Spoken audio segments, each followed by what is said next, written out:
Diagram के बारे में पढ़ेंगे। हम लोग जानते हैं कि सर्किट में क्या-क्या होते हैं, बेसिक सर्किट में जो कि ऊपर हम लोगों ने देख रखा है। सर्किट में एक सेल होता है जो सोर्स ऑफ इलेक्ट्रिक एनर्जी होता है, एक प्लग होता है जो कि कंट्रोल कर सकता है ऑन ऑफ को, जब हमको रिक्वायरमेंट होगी तो यूज करेंगे, अदरवाइज सर्किट को ब्रेक कर देंगे। इलेक्ट्रिकल कंपोनेंट होते हैं जो कि यूजफुल कंपोनेंट होते हैं जिसको कि हमको यूज करना होता है with the help of electrical energy. सबको कनेक्ट करने के लिए कनेक्टिंग वायर्स होते हैं। ये सारे कंबाइंड रूप से जब क्लोज कंडक्टिंग पाथ बनाते हैं तो उसको हम लोग इलेक्ट्रिक सर्किट कहते हैं। सर्किट डायग्राम क्या होता है? Schematic diagram in which different components of the circuit are represented by the symbol conveniently used. सारे कंपोनेंट के जो सर्किट कंपोनेंट है सबके लिए अलग अलग सिंबल का यूज करके एक ऐसा डायग्राम जो कि सर्किट को रिप्रेजेंट करता है उसको हम लोग सर्किट डायग्राम कहते हैं। और कौन कौन से डायग्राम यूज होते हैं किसके रिस्पेक्ट में, किस सर्किट एलिमेंट के कॉरेस्पॉन्डिंग वो दिया गया है, जैसे कि टेबल में इलेक्ट्रिक सेल के लिए ये डायग्राम यूज होता है, अब बैटरी के लिए मतलब कॉम्बिनेशन ऑफ सेल्स के लिए ये डायग्राम यूज होता है, प्लग की और स्विच ओपन स्विच के लिए ये होता है, क्लोज स्विच के लिए अंदर डॉट दे देते हैं, ये क्लोज स्विच के लिए होता है। जॉइंट वायर के लिए ये होता है, यदि वायर जॉइंट नहीं है लेकिन एक के ऊपर एक क्रॉस कर रहे हैं विदाउट जॉइनिंग तो इसके लिए ये होता है। इलेक्ट्रिक बल्ब के लिए ये सिंबल हम लोग यूज करते हैं सर्किट एलिमेंट में। Register of resistance R, resistance constant resistance के लिए ये सिंबल यूज करते हैं हम लोग सर्किट डायग्राम में।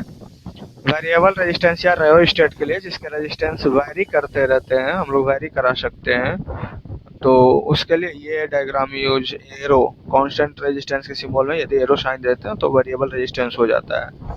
अमीटर के लिए ये सिंबल यूज करते हैं और वोल्ट मीटर के लिए वोल्ट मीटर के लिए ये सिंबल यूज करते हैं।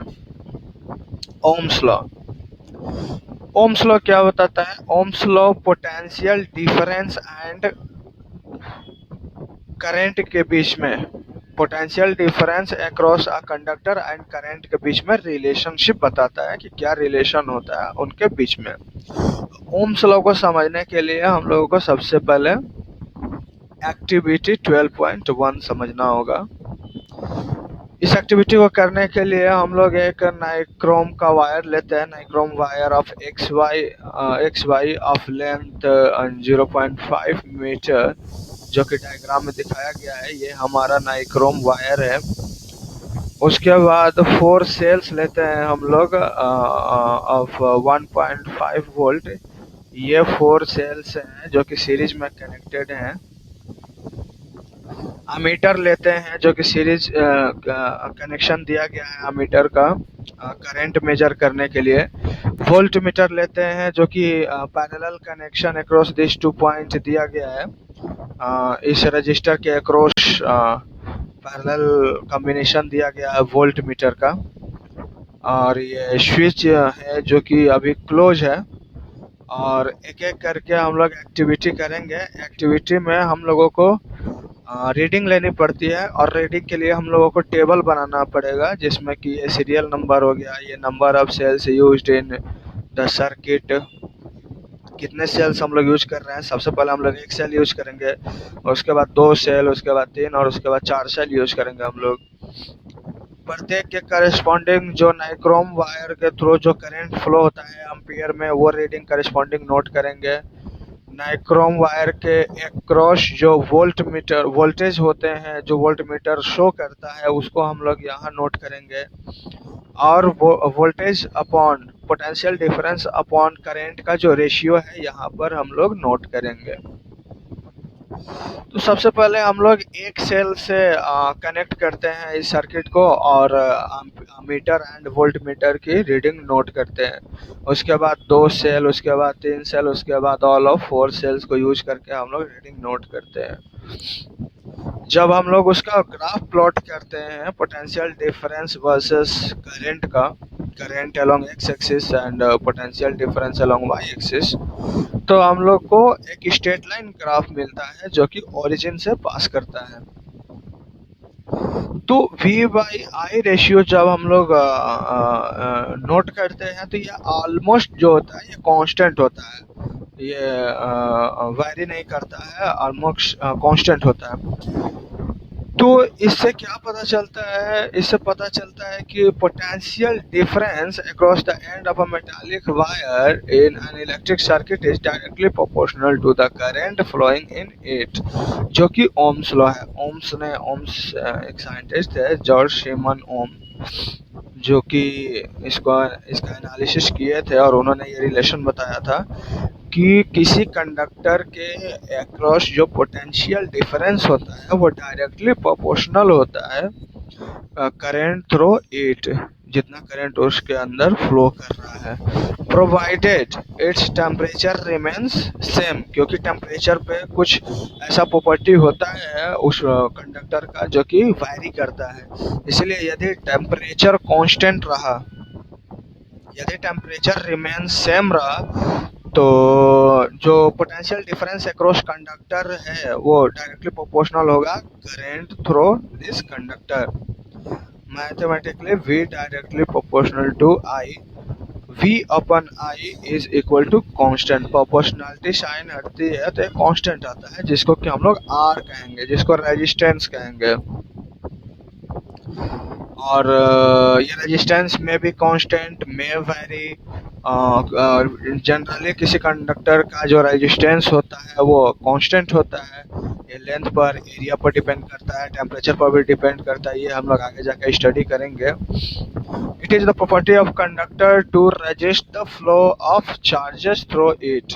रेजिस्टेंस जो होता है वो किसी कंडक्टर की प्रॉपर्टी होता है, वो प्रॉपर्टी होता है जिसके थ्रू कोई कंडक्टर फ्लो ऑफ चार्जेस को, मतलब करंट को रजिस्ट करता है, फ्लो ऑफ चार्ज को रजिस्ट करता है, रोकता है। उस प्रॉपर्टी को हम लोग रेजिस्टेंस कहते हैं। इसका यूनिट ओम होता है, जिसको कि ग्रीक लेटर इस ओम से दिखाया जाता है। तो अब R is equal to V by I, इसको हम लोग रेजिस्टेंस को डिफाइन करेंगे कि यदि पोटेंशियल डिफरेंस 1 है और करंट भी 1 एम्पियर फ्लो कर रहा है उस कंडक्टर के अलोंग, तो हम लोग कहेंगे कि उस कंडक्टर का जो रेजिस्टेंस है वो 1 ओम है। तो इससे हम लोग को पता चल गया कि current through a resistance is inversely proportional to its resistance. किसी भी कंडक्टर के थ्रू, मतलब कंडक्टर का जो रेजिस्टेंस होता है वो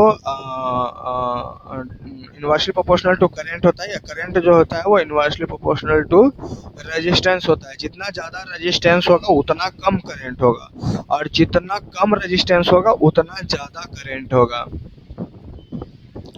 तो इससे हम लोगों को बहुत चीज़ें पता चल जाती है, जैसे जिस मटेरियल का सबसे कम रेजिस्टेंस होता है उसको हम लोग कंडक्टर कहते हैं, जिस मटेरियल का ज़्यादा रेजिस्टेंस होता है उसको इंसुलेटर कहते हैं। तो और a component used to regulate current through changing the voltage source is called variable resistance। एक वेरिएबल रेजिस्टेंस मटेरियल भी होता है। अभी तो हम लोग कांस्टेंट रेजिस्टेंस मटेरियल की बात कर रहे थे, एक वेरिएबल रेजिस्टेंस मटेरियल भी होता है जिसको कि हम लोग रियोस्टेट कहते हैं, and often used to change resistance in the circuit। Circuit में रेजिस्टेंस को चेंज करने के लिए उस रियोस्टेट का यूज होता है। अब इसको हम लोग एक और एक्टिविटी को देखेंगे, एक्टिविटी 12.2। इसमें हम लोग ओके, एक्टिविटी 12.2 को नेक्स्ट पार्ट में देखेंगे, हम लोग समझेंगे।